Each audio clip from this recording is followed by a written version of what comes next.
to Education, Leadership, and Beyond, Surviving and Thriving.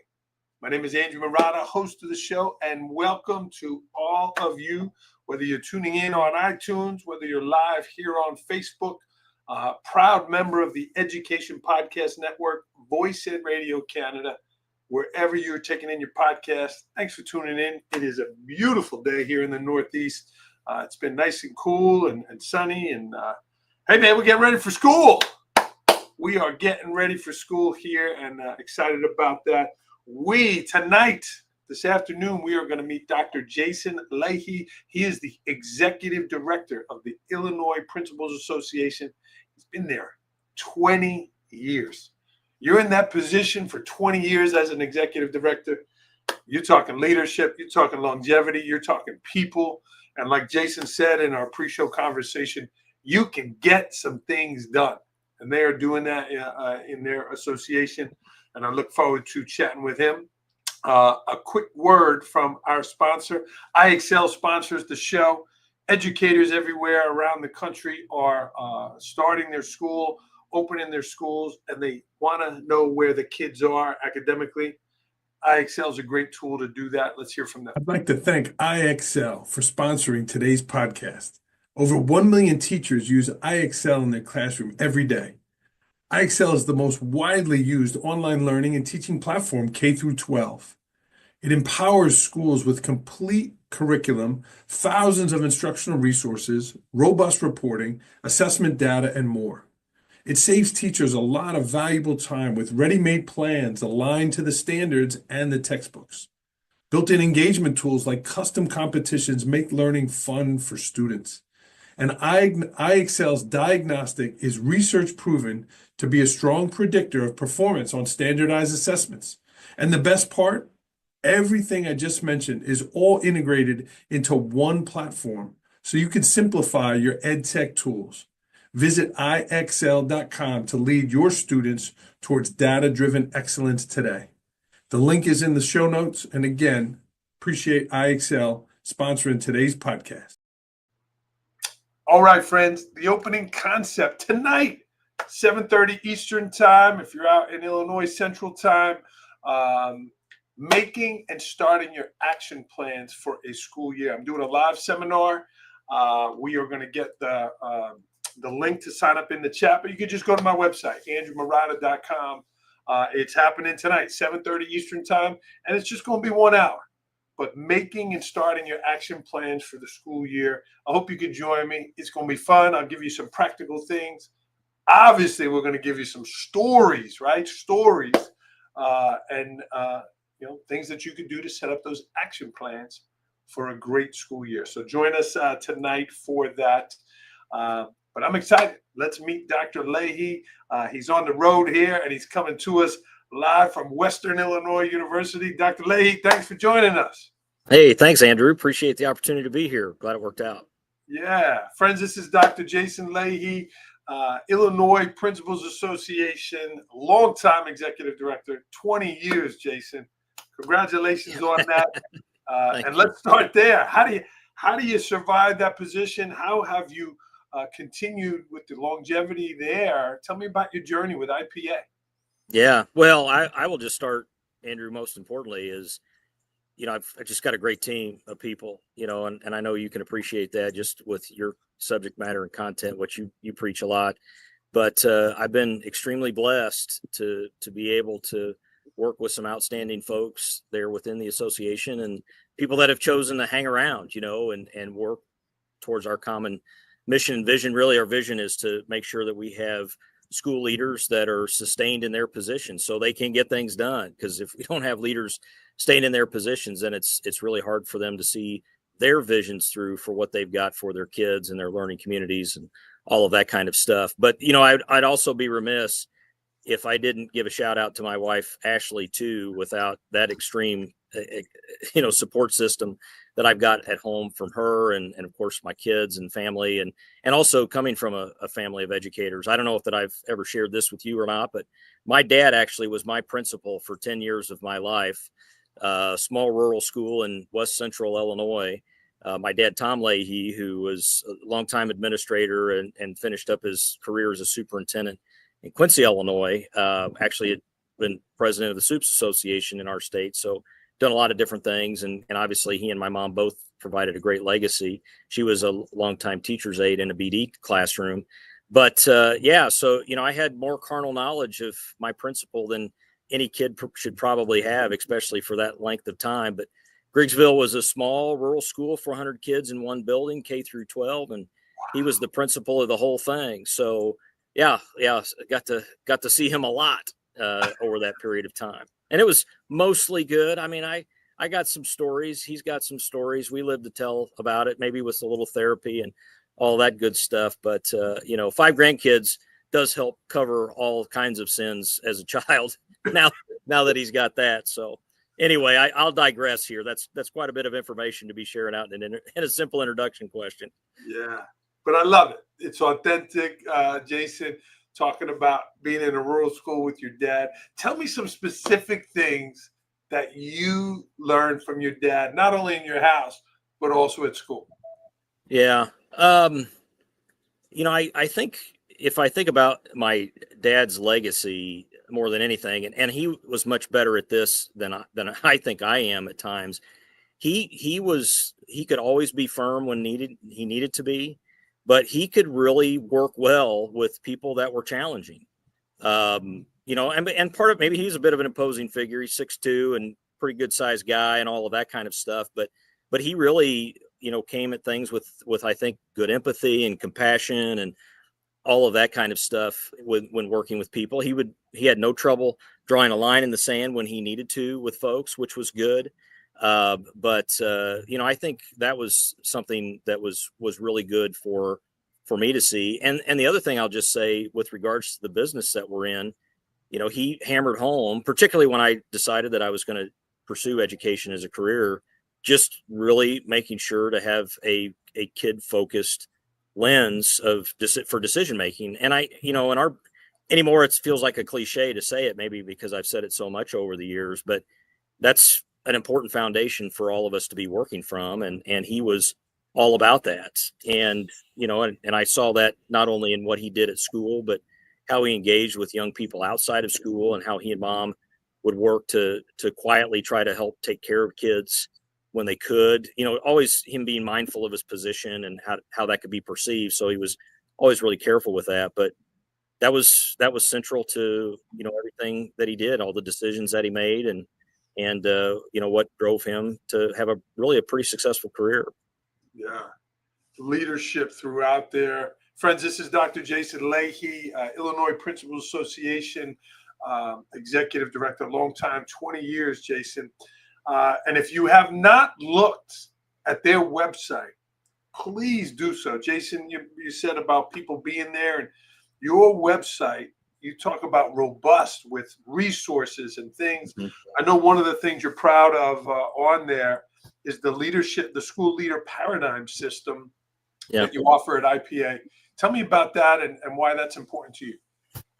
Yeah, so that's been in existence now for almost a decade. It's gone through a couple of iterations, a couple of updates since we started with that in about 2016. And that's, and I'm sitting outside here, so occasionally I'll be brushing the flies away or something like that. I just thought you were fixing that beautiful hair. No, right. Yeah. Get a little less of that all the time. But anyway, so in 2016, that the first iteration of that came together, and it's important to note that was not an effort that was done in isolation just in Illinois. We've worked with several other principals associations across the country in convening into this group that we now call the School Leader Collaborative. We've added some states since that time in 2016 to where we now have 14 associations represented in 12 states. Wow. And the purpose for the paradigm, when we first were working on it, it has two sides now. The first side, though, that we developed was what we called the becoming side. And that whole notion that as school leaders, we need to be in this constant state of becoming from a dispositional perspective of leadership. What are the characteristics, the competencies, attributes that we need to be possessing in our heart and mind in order to then do the work of being a school leader, everything from self-awareness to empathy to understanding systems, having a global mindedness about you, having a growth mindset. I mean, those kinds of things. And what I noticed in this position, and I think my colleagues that were sitting in my seat in other states recognized, is when people were calling our office and they were in trouble and it was their fault, rarely were they calling us with the first thing out of their mouths saying, "Hey, I'm losing my job because I didn't raise test scores this year." Now, obviously, improving student performance is extremely important, but it was always the last nail in the coffin for folks, never the first, if it was ever brought up at all. And what was moving them out of positions were things like an ethics lapse or an inability to manage their life in this very complex job, how to manage tasks and time, how to get along well with people. I mean, those were the reasons that people were losing their jobs or in a tough contract situation or put in remediation, whatever the case may be. And obviously that is extremely important because, to actually get the work done of improving student and adult performance in a school, you need people to be able to be the leader that's necessary in order to make that stuff happen. And when you looked at education research at that time and the various leadership frameworks or the standards that we've had, like ISLIC or the PCEL now, which are not bad things, they're fine. Those things are focused more on the quantifiable, concrete work that school leaders do. Obviously incredibly important, but not talking about the dispositions necessary that people have to have internally in order to do it. So we started there, and then we grew that into the school leader paradigm we have now, where we account for not only the becoming side, but also the doing side. And so under the becoming side, we have three key intelligences: personal, social, and systems. And then on the doing side, we have three domains of leadership: culture, systems, and learning, that people need to be mindful of in order to get the work done. Within wrapped around the paradigm, in order to tie those two sides together, you've got an infinity loop. And in our office, we affectionately call it the Suefinity loop for Sue Holmes, who's our professional development director, deputy executive director for professional learning. Outstanding. And she conceptualized that. I'm glad she did, because I'm not a visual person, Andrew. I'm more of an auditory guy. She brought this together to tie those two things together. And what's nice about the infinity loop is, for me, it signifies two aspects of leadership. One is the eternal impact that school leaders will have for all time, even when we're not there anymore, right? Like it's going to resonate for forever.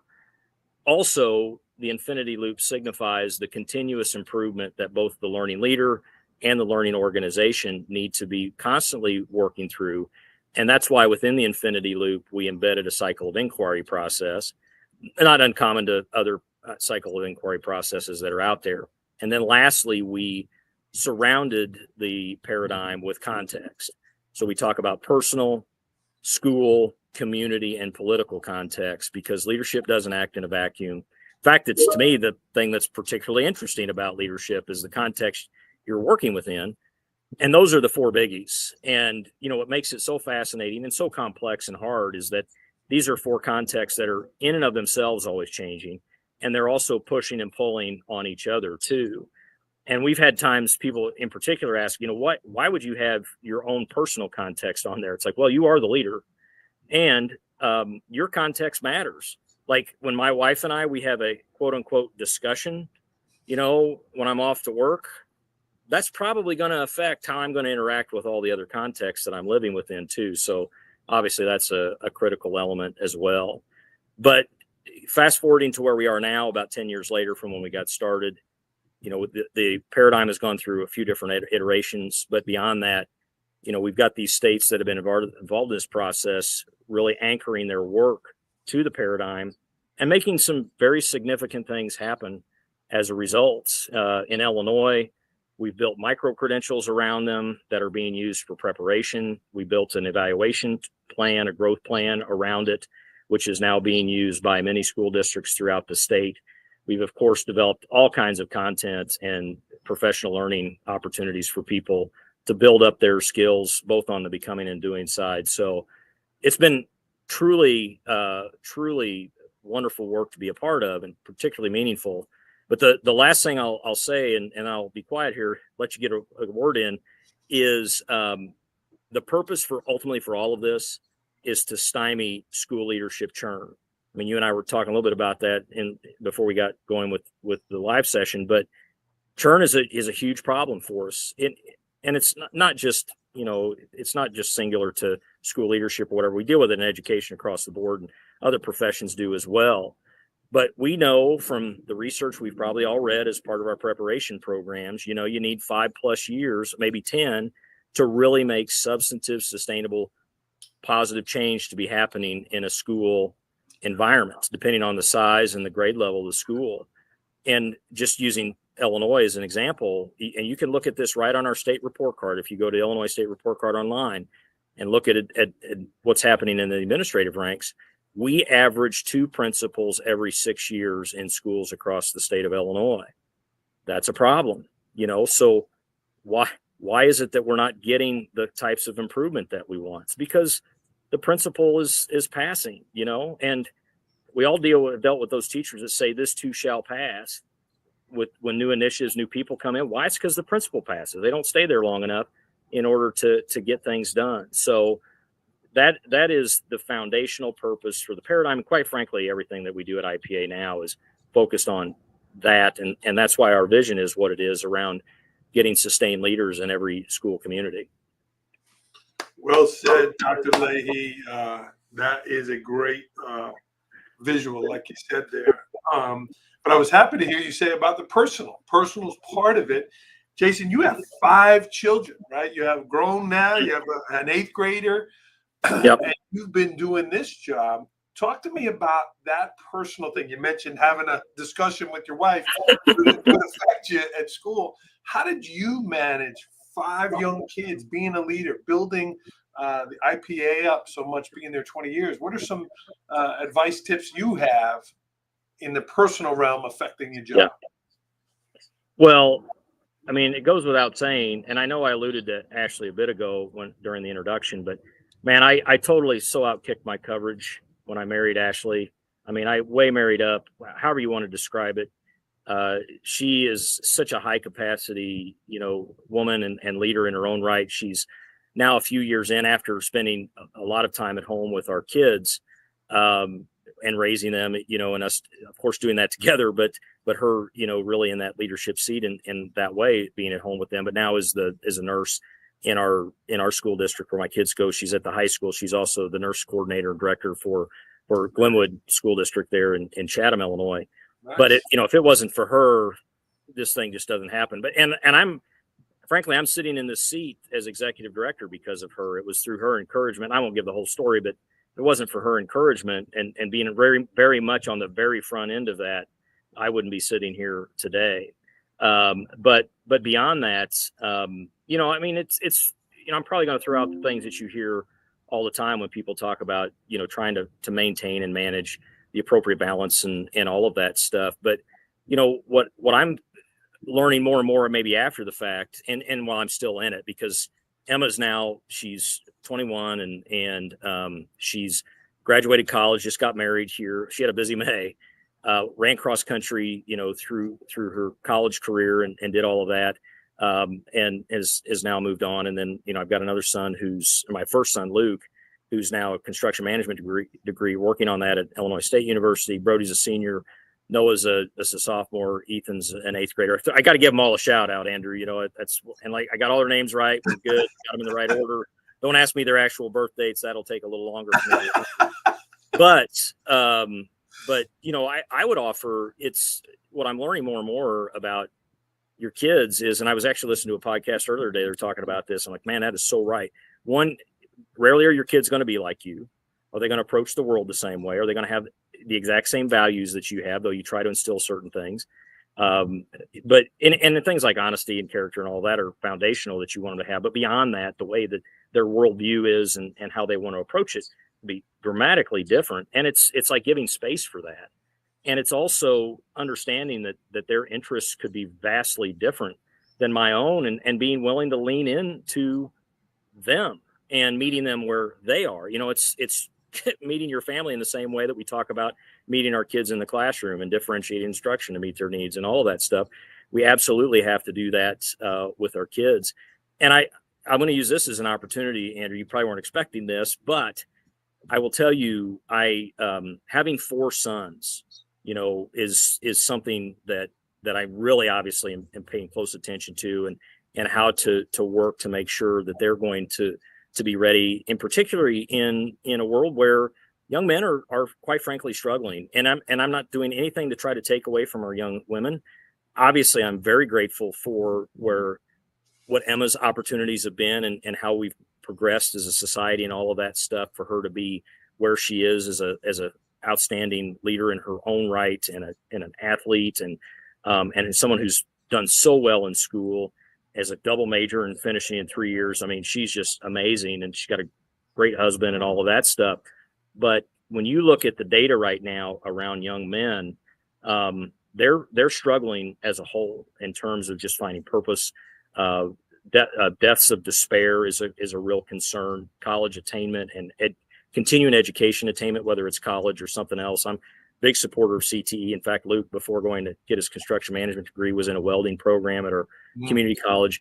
And so, we have to make sure that our young men are doing well too. And that's good for society, just as it is the same for our young women. And it's not a zero-sum game, because we got to make sure that we're doing things for both.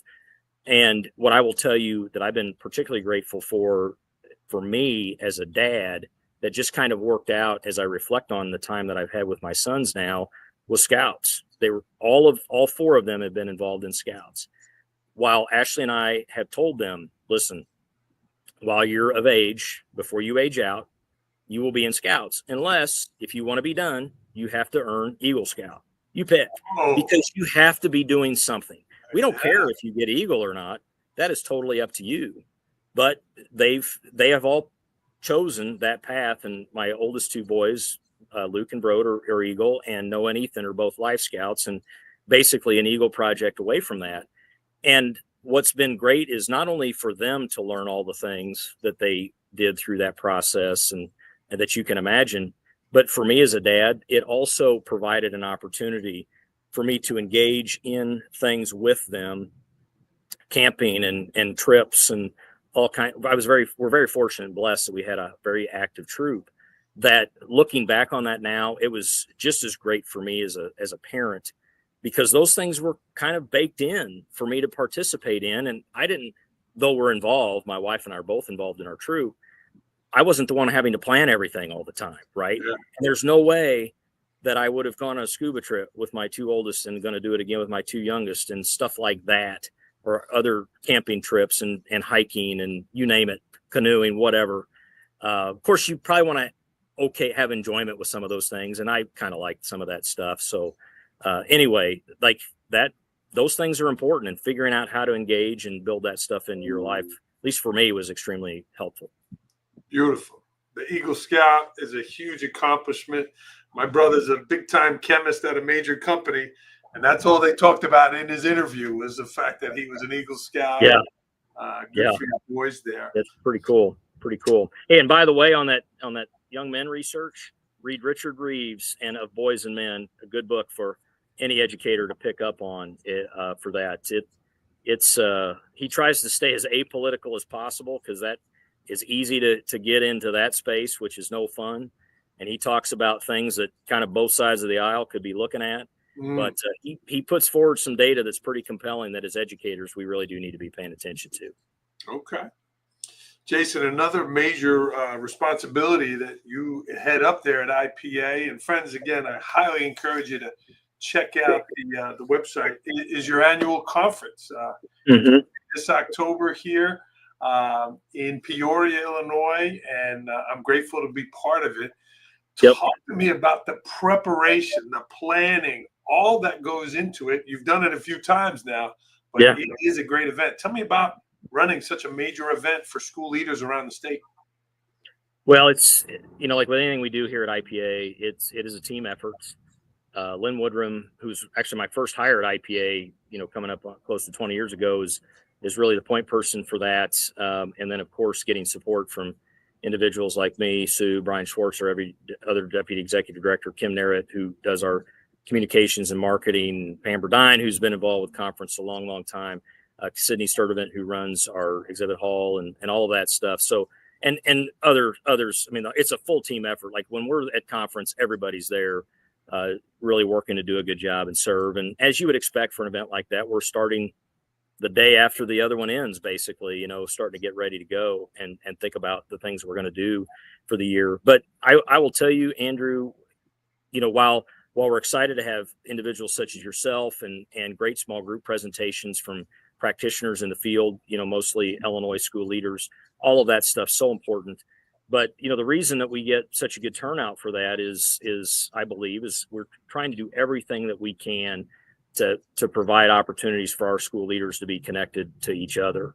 I mean, not only is it important because that's really some of the best professional learning they'll do is they talk with and problem solve with their peers, but just also to commiserate and have a shoulder to cry on and laugh with, and all of that is so critically important. And, you know, if somebody came to conference and they just spent time with their colleagues and didn't make it to a session, I'd still say that's a pretty successful conference for somebody.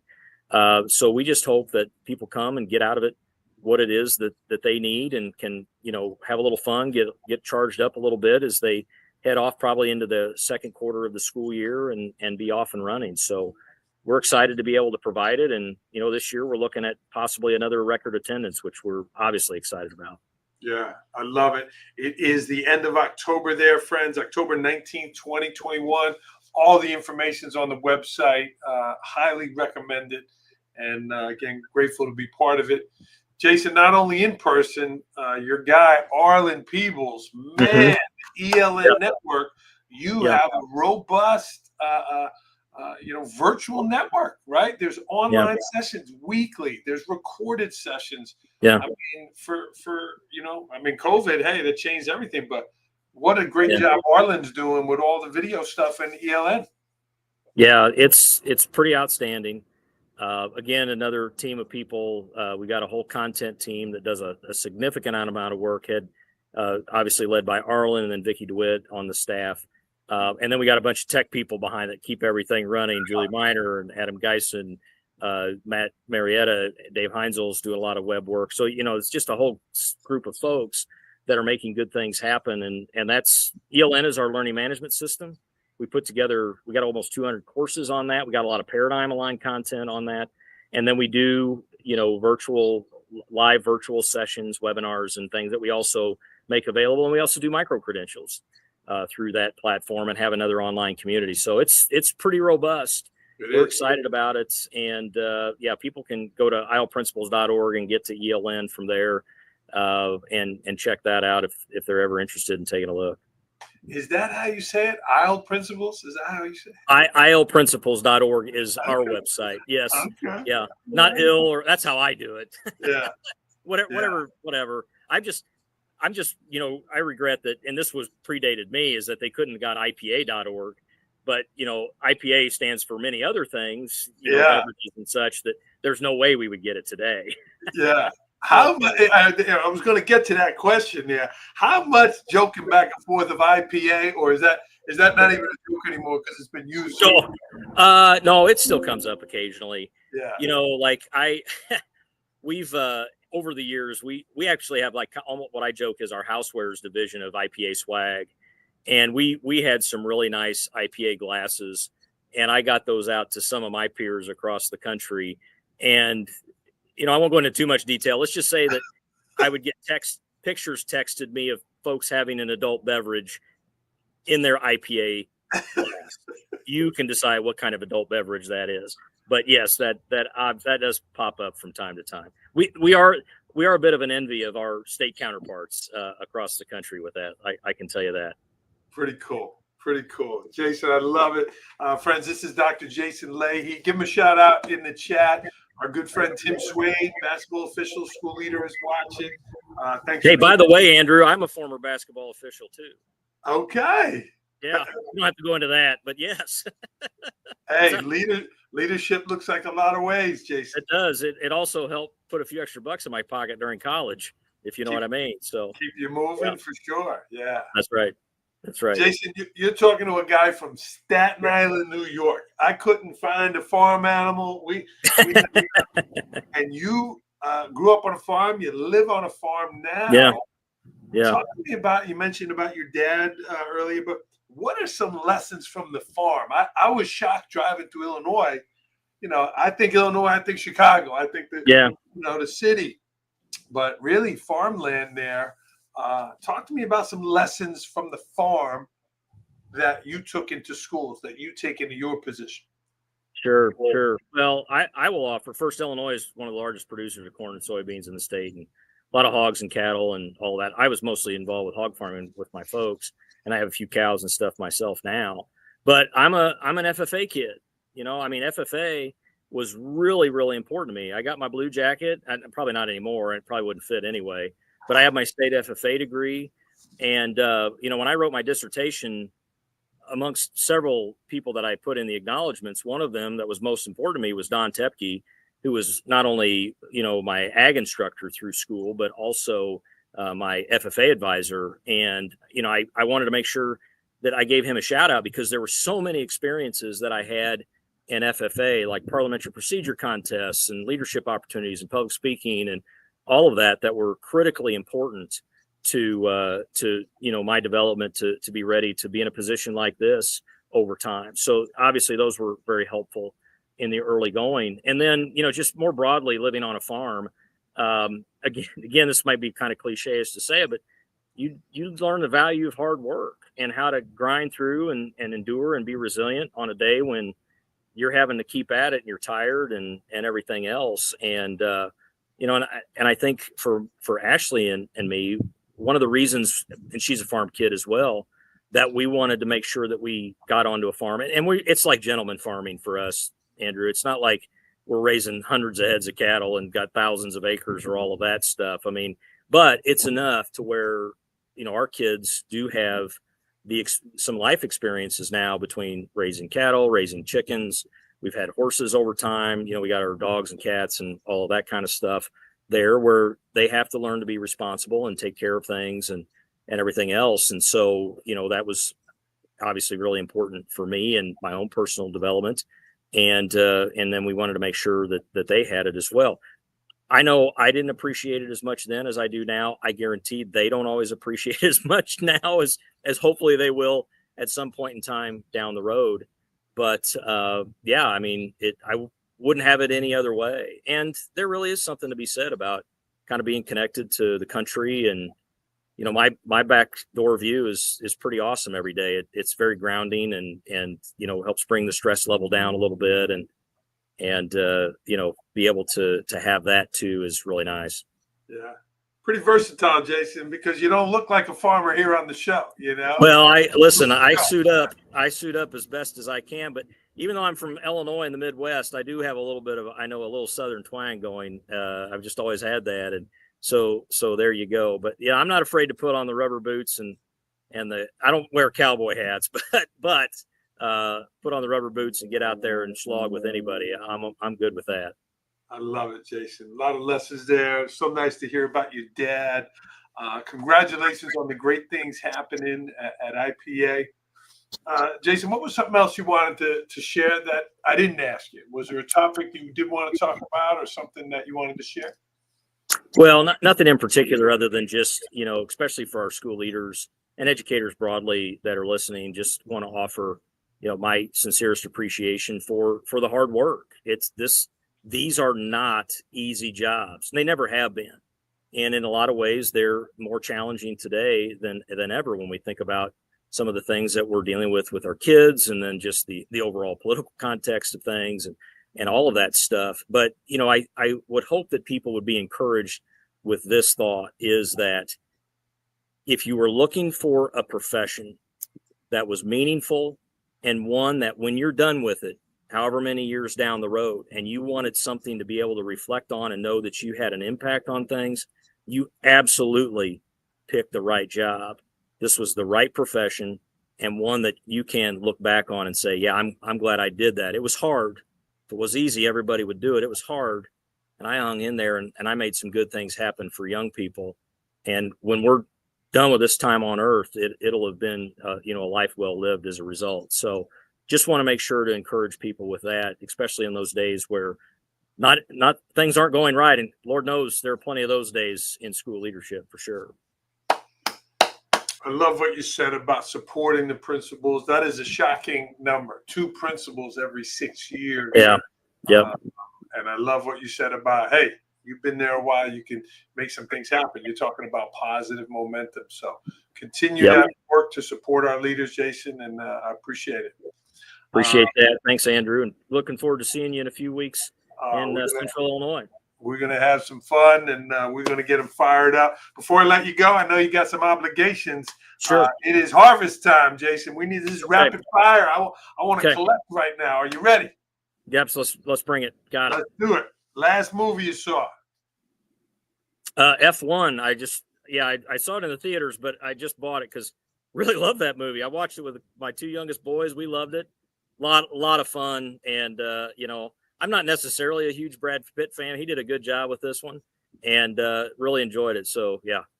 I'd like to get to one of those races one day. They say they're. Oh, yeah, no joke. Oh, my gosh. Yes, talk about teamwork. Oh, yeah, for sure.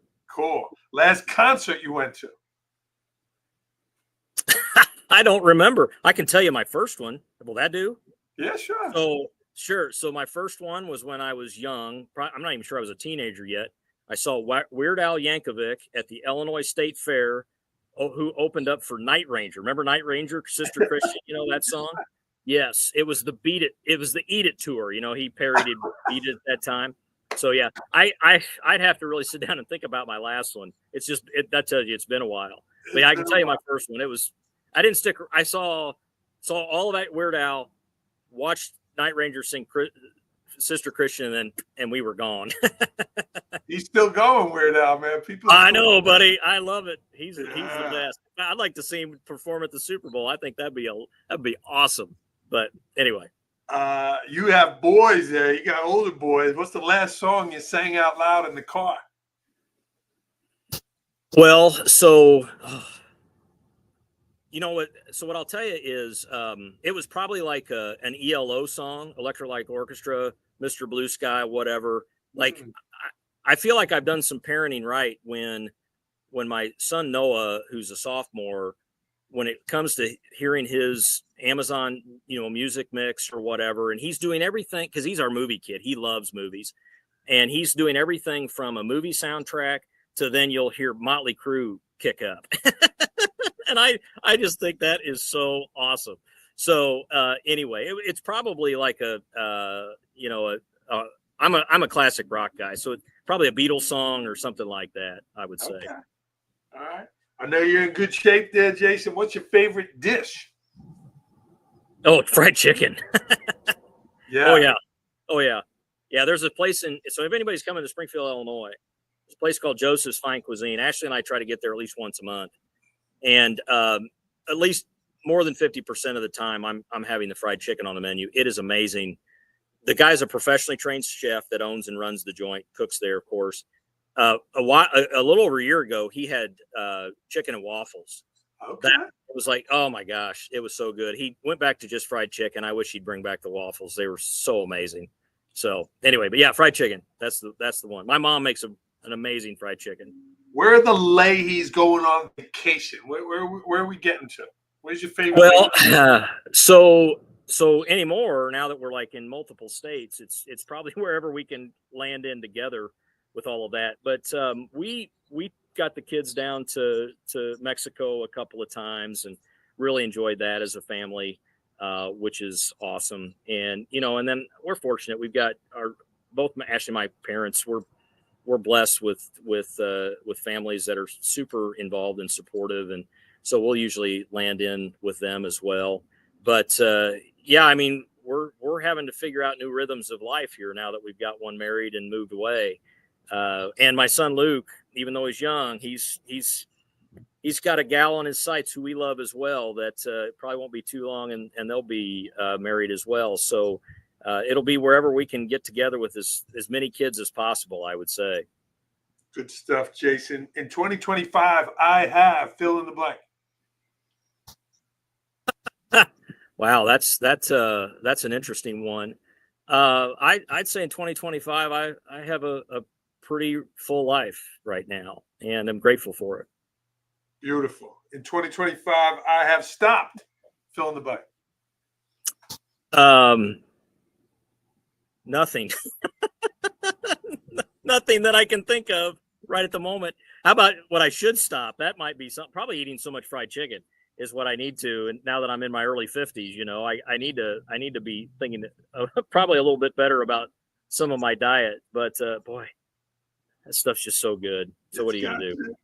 Jason, you talked a lot of your passions, the leadership work you're doing. What's a pet peeve? What's something that gets under your skin? I would say people that don't follow through on the things that they said that they would. Mm. When I talk with new leaders, that is something that I talk to them a lot about. If you want to either elevate or kill your credibility really early in your leadership, either follow through and do the things that you said you're going to do, or don't. Your credibility hinges on a lot of that.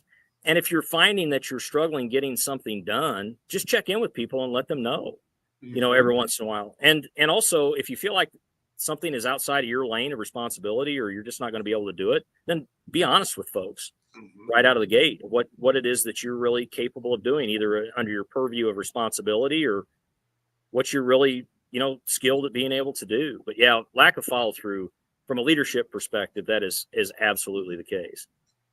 Jason, I'm running that seminar tonight, and that is one of the slides. Do what you say you are going to. That's right. Yeah. Absolutely. Not hard. You've been around a long time, Jason. What's your best advice for a new administrator? A lot of new administrators starting out here.